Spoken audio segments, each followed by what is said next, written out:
It's here, the Nintendo Switch 2. After 4 days of testing, playing games, benchmarking and general usage, it's time to give you my thoughts and impressions. Now that some of the hype has died down and people are enjoying their new hardware, questions still remain. Is the Switch 2 worthy of your $450? Do the new features work as advertised? And what about that $80 price tag for Mario Kart World? As always, we're going to give you a no-nonsense review of the hardware and its games. The Nintendo Switch 2 is effectively an upgraded Switch for 2025, which is really all that most of us wanted. It's not cheap though, especially in the world we live in today. But that certainly didn't stop huge sales over the first few days. But what about that launch lineup? It's a weird one for me. While it's robust in quantity and variety with Mario Kart World as the standout, its reliance on ports, remasters and enhanced editions coupled with the absence of major first-party exclusives beyond Mario Kart World tempers enthusiasm. In my opinion, compared to other Nintendo launches, it's strong, but it's certainly not the best. Opening up the unit out of the box, the first thing you'll notice is the size of the screen and the Joy-Cons. This unit is big, eclipsing the original Switch 1 model. At 7.9 inches for the display, it feels like a premium product. Compared to the Switch 1, you can notice the size difference immediately. In the hand, the Switch 2 feels great. It's a larger panel with a 1080 display resolution and it supports HDR10 and variable refresh rate up to 120Hz. The 7.9-inch IPS panel compared to the Switch 1 OLED model is a bit disappointing. At max brightness on both side by side, it's no contest for me. The OLED is superior. Of course, many of us are expecting a mid-season refresh with an upgraded OLED panel for the Switch 2 at some point, but for a launch system, it's fine. To compensate for the lack of OLED, the Switch 2 comes stock with HDR10. Now, I'm no expert on HDR measurements, but from reports online from trusted sources, when we run the HDR calibration test in the system menu at 10,000 nits, the test image provides an output that's barely 500 nits. The Switch OLED without HDR is comparable to this. And unfortunately, in docked mode, things aren't any better in some games. Take The Legend of Zelda Breath of the Wild, the Enhanced Edition for the Switch 2. Of course, enhanced resolutions and frame rates are most welcome, and we'll definitely be covering those later on, but the image quality itself isn't quite right. The washed out look is a little distracting for me, and as a selling point, the HDR implementation could have been a lot better. Now, many of us already own Nintendo Switch units, and transferring your library across via the initial setup process is pretty easy to do.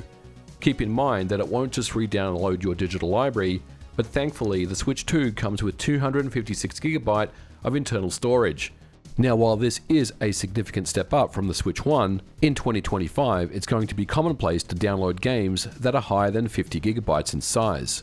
Now, of course, on the Nintendo Switch, it was easy just to insert a microSD card for added storage expansion. The Switch 2 requires a microSD Express card for storage expansion, a significant update from the Switch 1. MicroSD Card Express offers faster read and write speeds, up to 900 megabits per second for the read speed and 600 megabits per second for writing, which is many times faster than the standard microSD cards. Now, this is a necessary design choice. One of the biggest criticisms I had with the Switch 1 was the slow loading performance. The Switch 2 has larger, more demanding games. With AAA ports like Cyberpunk 2077 that are larger in size, means that many of us will rely on microSD card expansion for storage. Despite PR to suggest that Nintendo isn't done with physical games, all signs suggest otherwise. Game keycards, which only contain a license to download the game from Nintendo's servers, will likely be adopted by the majority of third-party publishers. Yes, they are physical products, but in my opinion they serve no purpose than plastic waste. There is no actual game on the card itself, and the only main difference between a game keycard and a digital purchase is that you can resell your game keycard. A game like Split Fiction is larger than the max supported Switch 2 physical game card, which is 64GB. So the reliance on the microSD card express storage is almost mandatory. Without it, you'll be filling up that internal storage rather quickly. The Switch 2 maxes out at 1080p in handheld mode and up to 4K in docked mode. Immediately you'll notice how cleaner the image looks in both scenarios. The showcase right now is Mario Kart World, the latest entry in the Mario Kart franchise, and one that I'm having a lot of fun with. Mario Kart World runs at 1440p resolution at 60 frames per second. In handheld mode, it runs at 1080p at 60 FPS. Now, I'll be honest with you guys, I'm mainly a casual Mario Kart player, My favourites in the franchise are Mario Kart 64 and Double Dash on the GameCube. I've never really bothered with Mario Kart after these franchises, and after about 5 to 10 hours of playtime, I tend to just dip.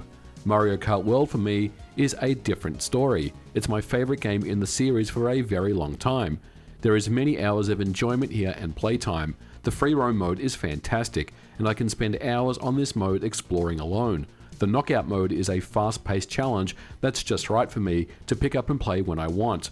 There's so much content and variety here for me to enjoy, and overall it's a pretty fun game. As a launch title, it's very good, but I will be honest, it doesn't reach the heights of other Nintendo launch titles like Mario 64 or Breath of the Wild, and I don't personally believe it's worth $80.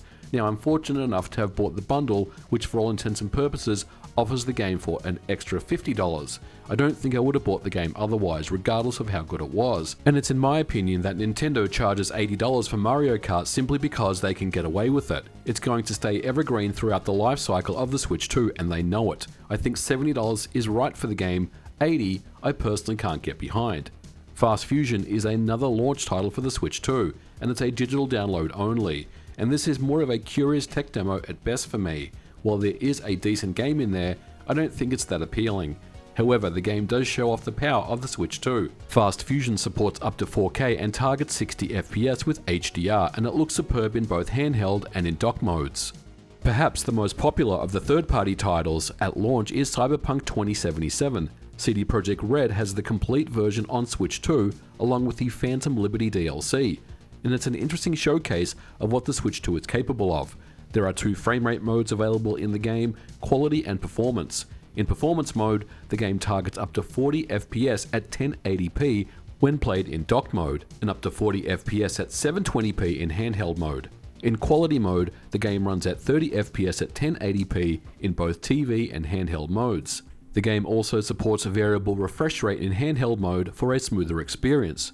Unfortunately, at launch, there is no variable refresh rate for docked mode on a TV. Nintendo originally provided this information, which they later corrected and apologized for, and it's unknown whether we will ever see VRR support in docked mode. This is definitely a huge miss for the hardware. In my experience with real-world tests, especially with the Phantom Liberty DLC, you will experience fluctuations in frame rates and traversal stutter. In one aspect, it's incredible that Cyberpunk is running on the Switch 2, and being able to play the game on a $450 hybrid device is quite fantastic.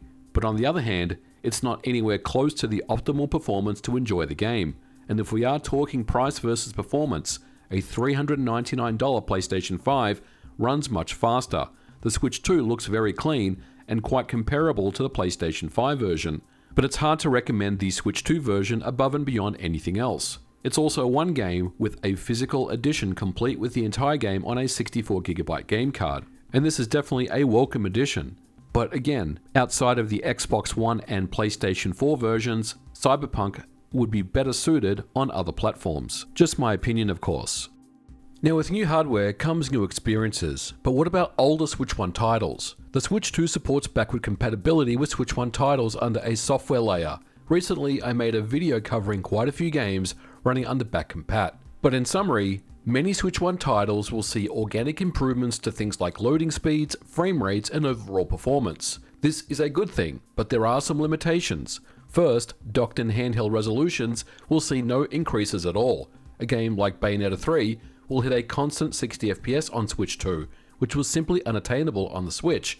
This is a good thing.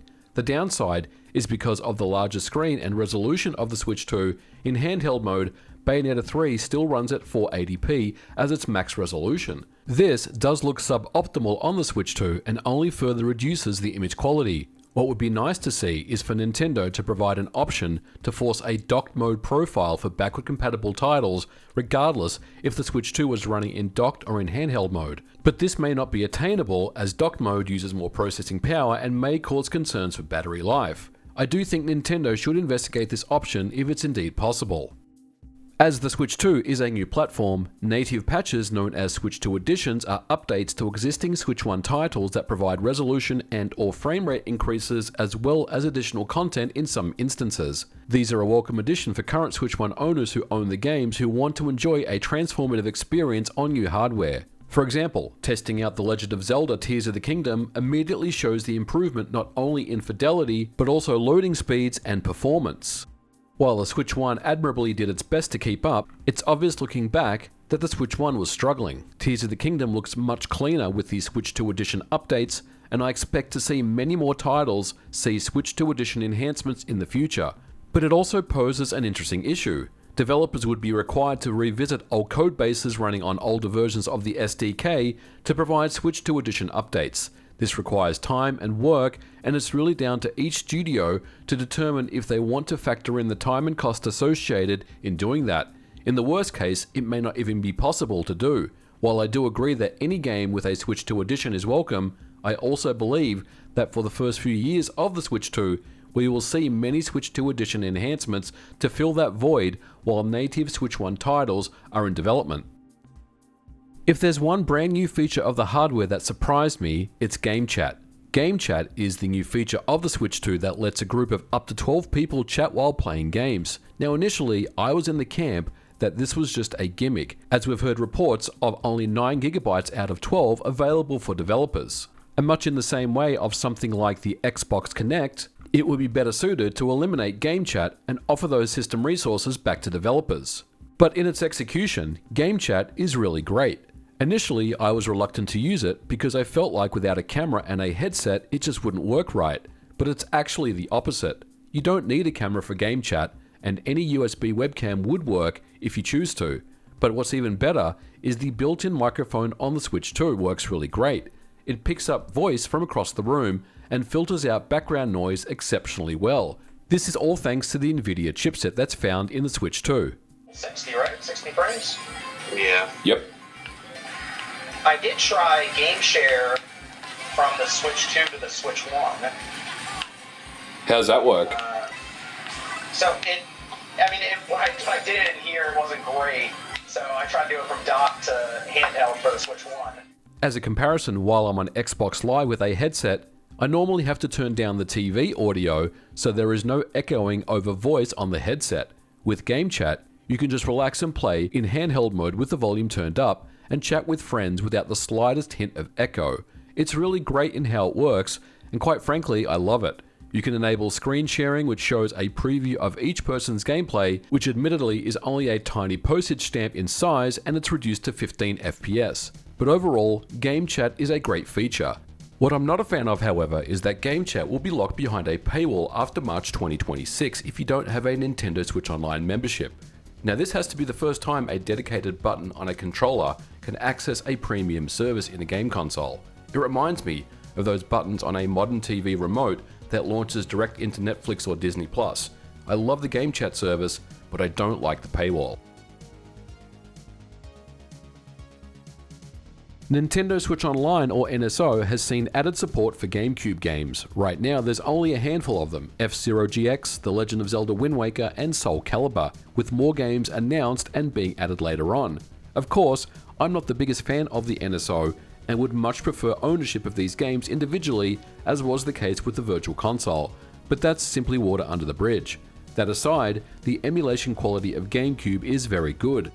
One criticism I have with the NSO update is that of the Nintendo 64 games. Nintendo has decided to add premium features that are locked to the Switch 2. These are CRT filters and rewind for N64 games. These are not available on the Switch 1 NSO service for N64 games. The thing is, these aren't premium features at all. These are standard emulation features that are found everywhere.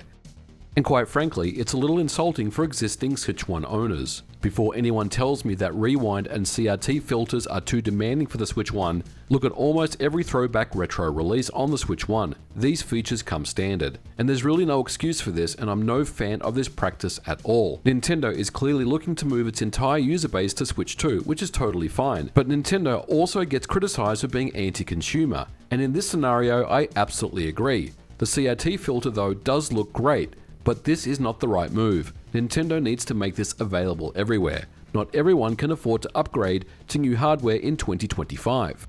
I do want to mention Wi-Fi speeds on the Switch 2. It's one aspect where there's been some conflicting information about download speeds on the Switch 2 as compared to the Switch 1. I'm seeing many reports of people saying that Switch 2 download speeds are even slower than Switch 1. Now personally, I'm not seeing that at all. I do understand that network speeds are based on your home Wi-Fi network setup, so I'm just going to show you my experience comparing Switch 1 download speeds versus Switch 2. So this should not be taken as any type of reference point, this is just the experience that I'm seeing.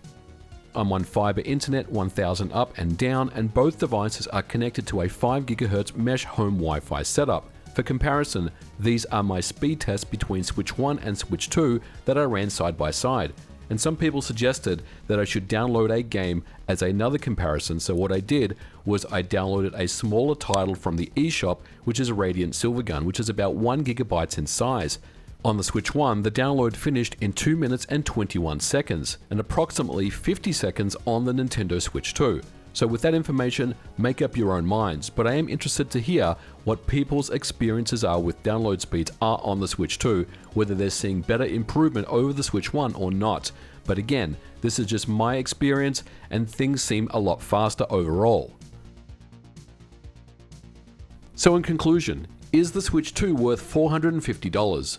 Many of you watching have probably already bought one and just want to hear my take on the hardware.